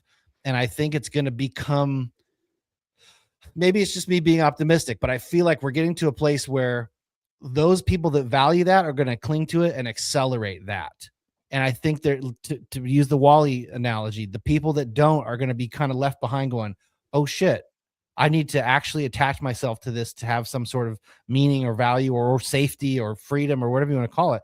Because by reestablishing that as a value, it's gonna I hate the word empower, but it's really gonna reinvigorate everyone's character and their sense of accomplishment and get us to a place where we really can be self-sufficient, but also collectively efficient.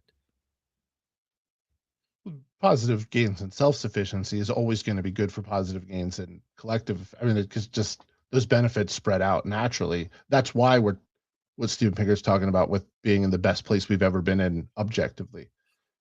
You know, there's something that for the last couple of minutes I've been moving around in my head, because so originally you were talking about the epigenetics and sort of the manifestation of different, you know, one path or the other. So is it the lone wolf or the have a bunch of children? But there's another one where people are more individually driven or more likely to seek comfort and nurturing or whatever it may be with more human beings. And what I think you see is we've created an attention economy, because the number of people that are putting everything they have into social media, it's like watching a gambling addict. Like, you should be out doing something for your life. You're on social media saying, I need help, like use my Cash App or I'm not going to be able to pay rent tomorrow. And it's like, have you looked for a job? And like, not to judge anyone's individual situation, but or was it Chris Rock that did the joke when people were like, what the hell is cyberbullying? Like, you know, you can just turn it off. Yeah.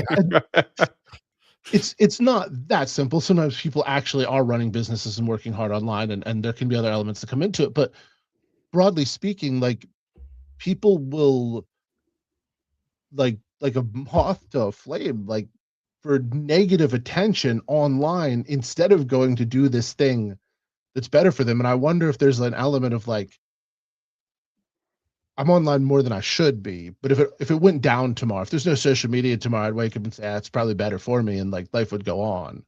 And there are some people where it would ruin their day at the very least. Especially these young kids that grew up with it. Like those people would be really screwed. Probably actually they'd probably be way better off, but like that would be a painful transition, man. But hey, I want to circle back to something you said real quick, Rob, which I think this is interesting. It's like an interesting take on libertarianism. Tell me what you think about this. I think libertarians generally had kind of like fucked up childhoods. And I think that the oftentimes there's people that maybe had a better experience growing up are less skeptical of the group, the society in general. They like to be part of the tribe. Tell me what you think about that. I think that is without question one massive driving force for people embracing libertarianism. I learned very early, like, don't trust the institutions. Mm-hmm. Because look, to be fair, sometimes they come through. Some institutions, often they come through, but you have, again, abdicated all that responsibility. You are now putting faith in them. And if they do not come through, you have no other recourse except to complain to the institution. And that's where we get the thing like, well, surprise, surprise, they policed themselves and they found they'd done nothing wrong. Like that's very real.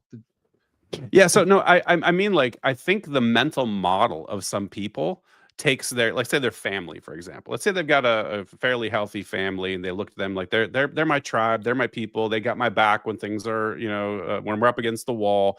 And I think that their mental model is to extrapolate that towards the government. Like, oh, government's just my family. It's just, we're all in this together, 330 million people. We're all just one big happy family. And the government's just there to be my uncle, my father, my mom, my aunts. Like they're here to take care of me. I think that mental model is a real, like that sort of extrapolation. That thing happens at that scale. That's a real problem. I think it's just people, they view government as this benevolent force. They're just, oh, we're just a big family. We're in this together. The sort of ability to look at the communal and be like, yeah, I want to be part of that, versus the individualistic people who might have been fucked by their family or society in general and just been like, screw it, man. Like, I would rather go it alone and not rely on being part of the Borg. I think there's probably something to it. I've talked to enough libertarians to know, like, most of us have come from some pretty messed up situations. I think there's something to that. It's almost like every damaged person's not a comedian, but every comedian's a damaged person. Yeah, right. I mean, anecdotally, I had the childhood you talk about, though, like with the family, I had my back and all those things. And I feel like as far back as I can remember, I've always had this eye on the proverbial world. Like, I just don't trust it. I don't. And for me, that's been my motivation to libertarianism, was like, I just have this built-in intrinsic distrust of the collective. I just, and the collective as far as the state, not the collective as, equality, whatever, or the co-op. But like, for me, it's always just been a built-in skepticism that I can't shake. That's what drove me to it. So I do think there's something to it. For me, I don't think that's the case, but for overwhelmingly, I do think that is a factor. I have a wildly different take, and I have thought about this before.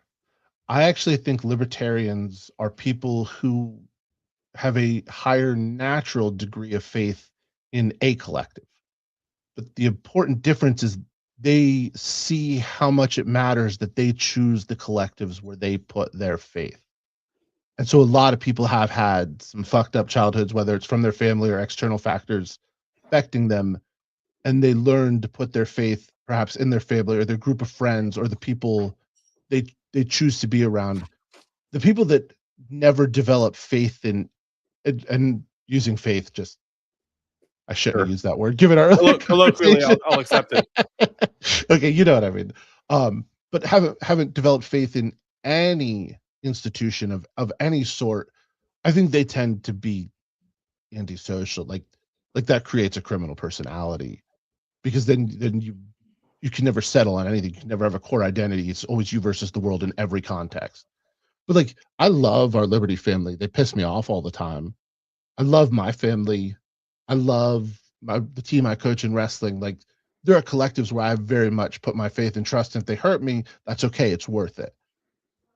It's the one that is forced to be on you that we very quickly learn to develop the skepticism for. And I think part of that is, and like, look where it manifests. So like you talk about often, you were in your childhood, they demanded you have faith and like observe religious specifications like in every single way. And now your skepticism is huge on religion, but religion in most cases is very much a state. It's a form of a state. It's this monopoly on violence over your morals, and often even manipulating government to allow actual physical violence to be not only justified but encouraged if people stray outside the lines. No different than any other form of the state. It might even be worse. And this is where I've been a little bit harsh on religion, is that especially ones that are very dogmatic and punitive, right? Like Catholic, I grew up, and it was you're going to burn in hell for, like, you can hold that sort of existential threat. It doesn't seem to me to be very voluntary at that point. If you're saying that the creator of the universe is going to literally torture you forever and you can never escape from it based off of committing the tiniest quote unquote sin, that's a pretty messed up thing to do to somebody. That seems like, akin to psychological abuse, and maybe even in some ways worse than a state. But to go on the negative side, I know you're like, and I agree with you, lots of positives to religion, lots of negatives. On the negative side, that seems pretty diabolical, man, that whole paradigm, because I know I suffered from that growing up. That was a very psychologically damaging situation. I think a lot of people that get into that new atheism, the Reddit atheist type of thing, they sort of are reactive to some sort of religious trauma that stems from that type of threat. So I have had a friend. Well, I mean, we're still friends. I haven't talked to him much recently, but he's a priest. And he struggled a lot with his faith and with being a priest. And the thing that bugged him the most is he said he would take confessions and people would confess sins that he also knew were his sins. And it would infuriate him. And I think you make an interesting point. I came up Catholic. I probably still am Catholic. I can either say I'm Catholic or I can say I'm not Catholic, and I feel like a bigger hypocrite saying I'm not Catholic. You're Schrodinger's Catholic. You're Schrodinger's exactly, Catholic. Exactly. That's I like that. I'm going to say that from now on. But it took a long time to shed the guilt aspect of it.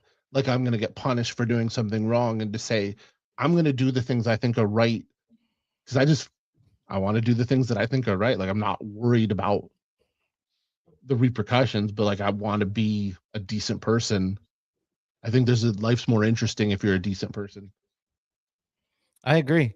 I think life is more interesting if you're a decent person. I think that's a good place to start to wrap this up. I will say that I think we need to leave a little meat on the bone because this has been a hell of a conversation. I want to do this again and continue this. Oh, yeah. To take a hard right and a clunky segue here, getting into Christmas coming up a couple days. Do you guys? I assume, do you guys celebrate Christmas with your families? I do. Do you have any cool, unique traditions that you guys do you want to talk about? And then each one of you plug your stuff. Obviously, I plugged your stuff earlier, Brent, but do it again and tell everybody kind of what you're up to going into the new year. Yeah, sure. So I don't really have a lot of traditions. We do the basic stuff, put out stockings and open presents, and it was a very traditional Christmas. So there's nothing too interesting about that. I will say I am happy the family's getting together this year. I moved from, I think like we were neighbors. You didn't even know it, Jake. I was living up in Buckley, Washington. And moved to Nashville, Tennessee, and I got my brother-in-law a job with me working in tech, and he moved over from Goldman Sachs, the devil of all devils. But he's working here in Nashville with me, and so our in-laws come in and come to town and get everyone together. It's pretty nice because before we were all separated. They were in Utah and we were up in Washington. We didn't get together much, so we do have a lot more in-person time, which I really appreciate. Really good getting everyone together. So we'll be doing that. With respect to plugging my stuff, it's just Aiming Up Podcast. It's at Aiming Up Podcast on all the platforms. And also Anarcho Syndicate Clothing Company. Really excited. Just launched that last month. Anarcho SCC on Twitter. and a narcosyndicate.com. Go pick up some merch. I think it's pretty cool. It's a unique Liberty-based clothing line, and I think it's very unique in the space. It's got a lot of it's meant to be more like a fashion line, not just making political statements, which I think is cool. So I just make shit that I like and hope somebody buys it. I will say, and as a happy customer, there are so many politically driven articles of clothing or things to buy that are just ridiculous. And yours is awesome because it looks like a fashion line first. Yes, there's some other stuff to it, but it genuinely it punches at its weight with some of the other stuff in its class, and it's exceptional. The quality is really good. I know it sounds like you paid me for this, but the quality is really good. The designs are awesome, and I'm really looking forward to seeing what you got coming, next round or next batch of stuff. Awesome. Yeah. Next collab is going to be with ANCAP Air, our good friend Derek Wills. So I'm going to be doing some stuff with him, and I got some more in the pipeline. So that's the other part I should mention to it is that I think that there's too much infighting in the Liberty community. And so I'm hoping to take some people in some very diverse corners of the Liberty movement that maybe you're at odds with each other and bring them together. That's what Syndicate is about. We're all in this shit together.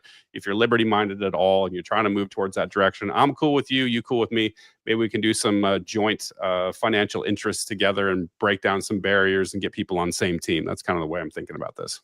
That design that you did of Butler, Pennsylvania was pretty fucking awesome. That's not live yet. I still need to refine that one. I know, but I was just like, oh, damn. All right. Anyway, sorry. Go ahead, Rob. Director's cut. No, Jake, thank you so much for having me on here. It's been a long week. I appreciate you just come and let me ramble. Brent and I will do this a lot. We'll do it in chat on Twitter, and then we'll be like, stop. We need to go talk about this. Yep. You're always welcome to cash it out here. I genuinely enjoyed this a lot tonight. So anytime you want to do it, let's do it here. Thank you very much. And I second, if you're not following Brent, follow Brent. Check out Anarchist Syndicate. The clothing is awesome. We haven't discussed the details, but we are tentatively, he's going to be the clothing person for the North Carolina State Convention. Let's go. Because it's amazing stuff. And I always love our conversations. As far as Christmas goes, it's like one of my 3 favorite days of the year. I love Christmas, I love Halloween, and I love the 4th of July. I'll be honest, like it's just a midsummer day where you're off. Those are my 3. Yeah, those are my hot dogs. 3. But I love Christmas. I love everything about it. I love Christmas music. I love Christmas movies.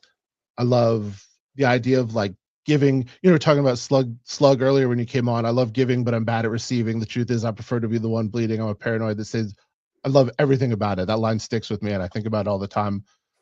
My favorite tradition, though, is we wake up, the kids will see what Santa brought. You know, we open presents, and then we watch Die Hard. And I don't know how I managed to get this to be a tradition, but I just did it for early years of the marriage. And now my wife, I'm like, it's our tradition. And she's like, I don't have a comeback, so I guess we're watching Die Hard. I literally just watched Die Hard on the plane back from Rome, so I'm already done, man. You're in the Christmas season, in the Christmas spirit. A Christmas movie. Fuck you. Lethal Weapon's a Christmas movie too. My wife does this thing. My wife is obsessed with Halloween, like to an unhealthy level, but she does this thing called 31 Days of Fright. So every October, it's almost like an advent calendar of fucked up movies. Every night in the month of October, we watch a different horror movie. I'm going to send you my tweet. I listed my entire 31 Days of Horror out. Okay. Well, we'll see what I'm with we'll you. see I empathize with your wife strongly. I love Halloween, and what I was going to say is she's gotten me into that quite a bit. So now I kind of look forward to it. I'm not a fan of like the found footage stuff. I like more of the slasher things. But anyway, Christmas has kind of turned into that for us, where almost every night of the month we're watching a different Christmas. But obviously, Christmas Vacation's at the top of the list. Die Hard, we watched. But what we do now, and part of this has been a function of me having split custody with my daughter, is the years that I have her, alternating years. When we have everybody together, we always, it's corny because it's Nick Cage, but we watch that movie, The Family Man, on Christmas Eve. And it's a really cool kind of like what could have been, it's a good family movie. It's Christmas based. And then we always go out to like a Christmas Eve buffet or Christmas Eve dinner. And then we cook at home and have a big thing. We're throwing a big party this year on Christmas at our new house for like 16 people. So I got to cook prime rib and a bunch of shit. So I'll be busy on Christmas, but yeah, that's what we do. But it's send me your list, Rob, because I'm curious to see. I want to see what your list of Definitely. Well, as soon as we get off. But aside from that, anything else you guys want to plug? At Prosper Charlotte, PROSPERCLT 2023 on Twitter, and that's the social. I try to only be active on one. I'll check the others, but yeah, and I'm a glutton for punishment. I'm running for LNC chair, so. Oh yeah, absolutely. Don't step on that. Well, thank you guys. It's been fun. Much respect. Hope you have a wonderful holiday with the families, and anytime you want to come back. Thank you All very right. much. I really appreciate it. Yeah, me too, man. Love it. It's always great talking to both y'all. Love you guys. All right. See you later. Subscribe to If by Whiskey. Fuck Liberty Oh, thank Lockdown. you. Subscribe to this show.